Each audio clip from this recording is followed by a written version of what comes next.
Hello, happy Homebrew Wednesday. Today I'm going to have a side-by-side tasting with my Timmy Taylor Landlord clone and a bottle of Landlord. So, there we are. Tried to have them in similar conditions, so this was in the fridge overnight and I lifted it out an hour ago along with my clone.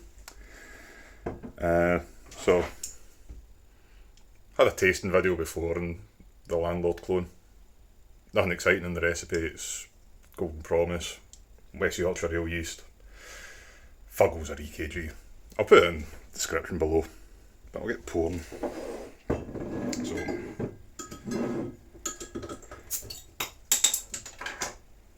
first one is the real thing.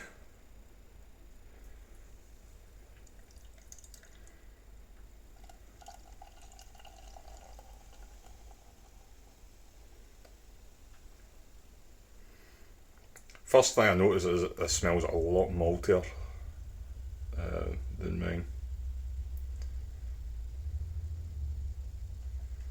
And quite a bit fizzier. Don't need to worry about sediment, as I don't think this is bottle conditioned. At least it doesn't say so in the bottle. And now,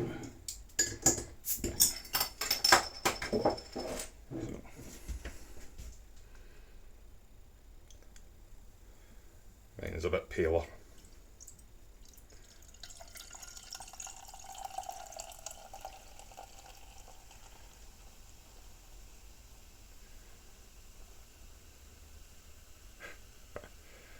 And very, very poor head retention.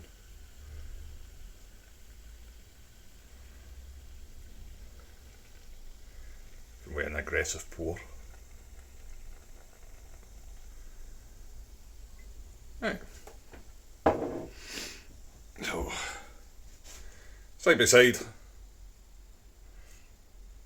the real thing is crystal clear and a bit darker. This will be filtered and pasteurised though, I think. Actually that's me just making a statement there. I'd imagine it's filtered and pasteurised. Mine's bottle conditioned, so there is a little bit of haze. Oh, reasonable clarity, but it's quite a bit lighter. As I say, just no head retention whatsoever. I said this was 100% Golden Promise, there is a little bit of sugar, it was just to up the ABV. This is 4.1, I think this came out so like 4.3 or 4.4. On the nose, it's a little bit fruity.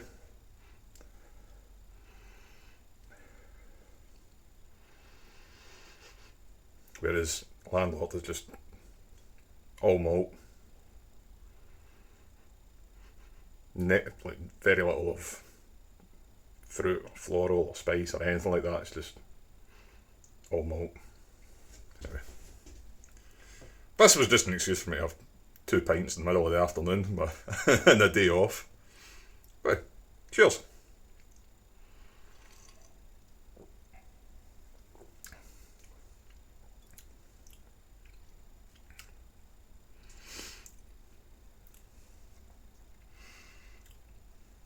Oh, I get a little bit of a metallic taste off of this. But again, predominantly malt, tiny little bit of fruitiness. It's reasonably bitter.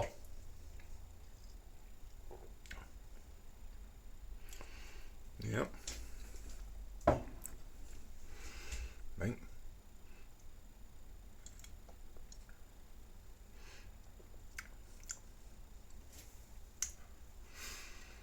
See, similar levels of bittering, so I think the IBU's probably there or thereabouts comparably. This is lighter. It's maybe not got as full a body as the Landlord. I don't think I had enough sugar to cause that big a detriment to the mouthfeel, just a couple 100 grams.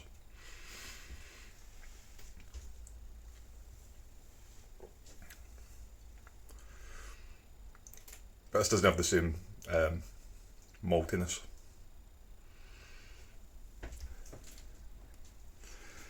After a few minutes.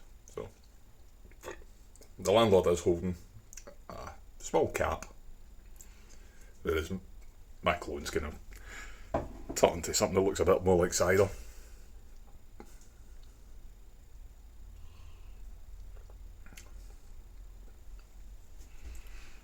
Yeah.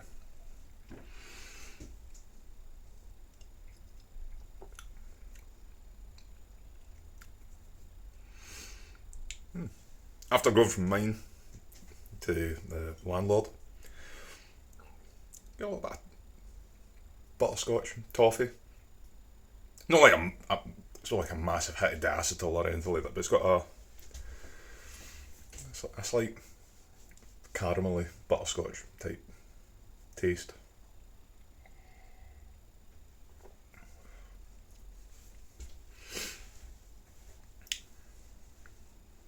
It does taste brighter though. If you don't, I don't know if it's got a touch more carbonation or what.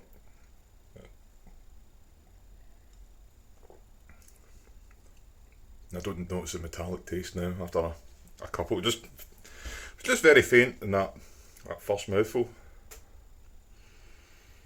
Which I'm noticing now and again in various beers. I wonder if I've got COVID and not known it in the last year or 2 years.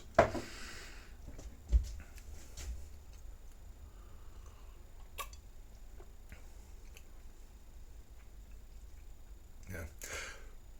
I think there's more to the real Landlord. This in comparison, it's kind of boring.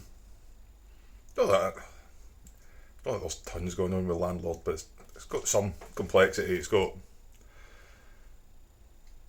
you know, that little bit of crystal caramel flavour. It's got the bitter. It's got a tiny bit of fruitiness.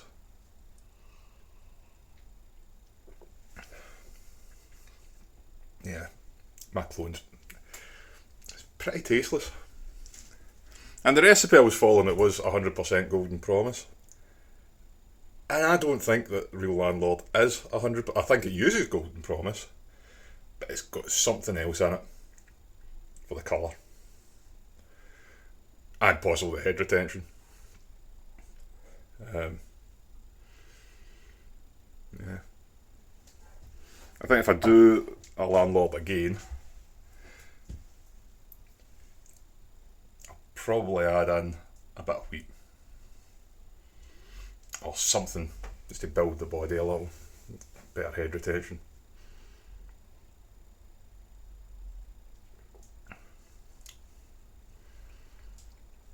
Yeah, it just needs something more.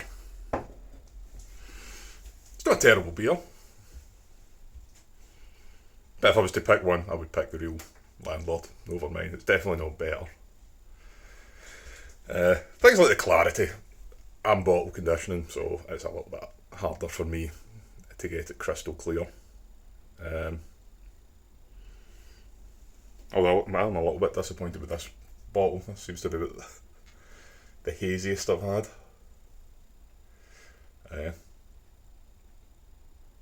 Yeah, I don't think it's chill haze. I think it's just some yeast that's kicked up.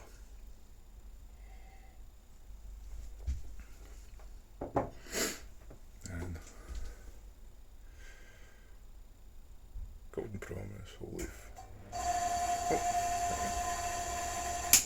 Oh, that was a fan heater kicking in, and it doesn't sound particularly healthy. So on the Landlord, it does say, using the finest natural ingredients, our unique no spring water, highest grade Golden Promise, malted barley, whole leaf hops, and Taylor's Taste yeast. So to me, that would suggest it's only using Golden Promise, but I'm surprised then the difference in colour.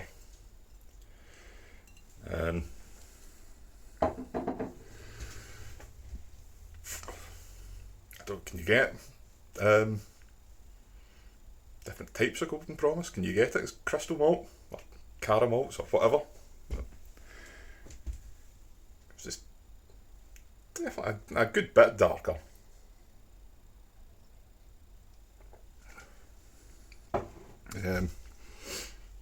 If memory serves me right, I'm sure I boiled for 90 minutes.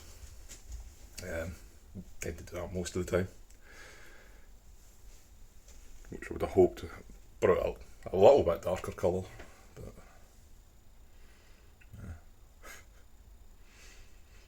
But it's a thoroughly unappealing looking pint.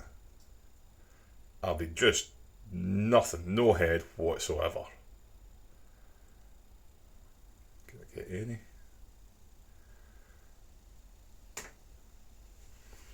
Yeah. And in the fermenter I use anti-foam, which just helps prevent blowouts, but it's also supposed to help with head formation later on.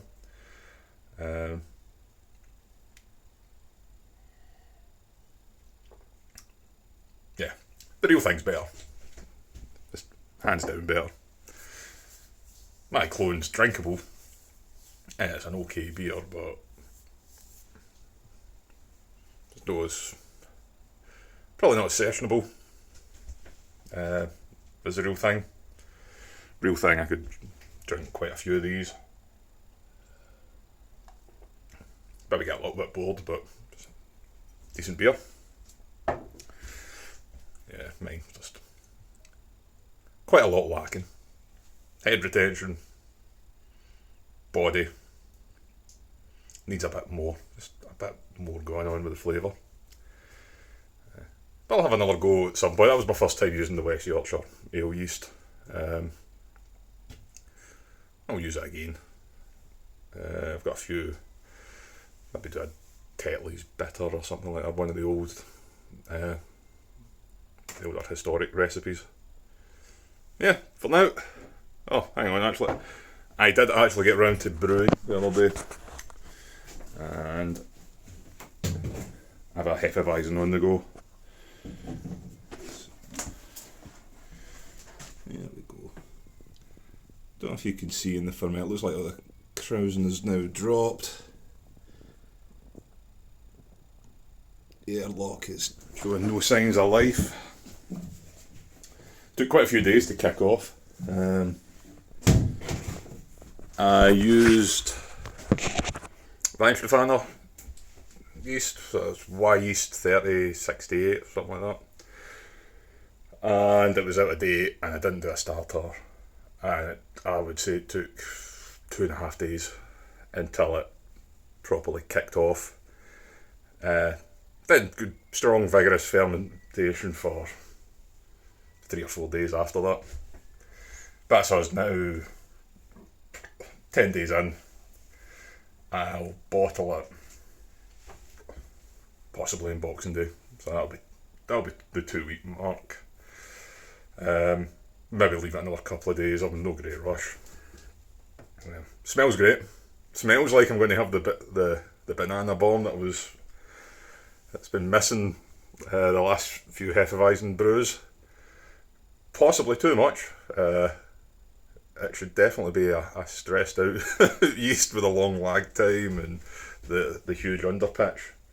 Also fermented a little bit warmer, just over 20, and came out one day and it climbed up to about 21.5. The shed was sitting at 17, so I just turned in the heater a little bit, and it's been under control fine since then. That box just made it a Kingspan. Brilliant. It's controls the temperature pretty well. It's not much use in the summer, but in the colder months, fantastic. Yeah. But anyway, that is me now, definitely. Till next time, cheers.